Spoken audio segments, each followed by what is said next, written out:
Hi mga karels! Sino ba ang nakakaalam sa inyo sa pangalan nito?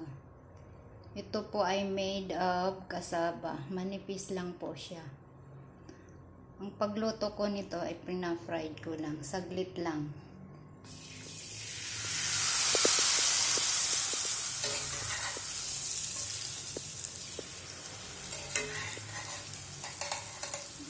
Hanguin na siya. Tapos lamigin na siya. Pag malamig na siya, crunchy na po siya.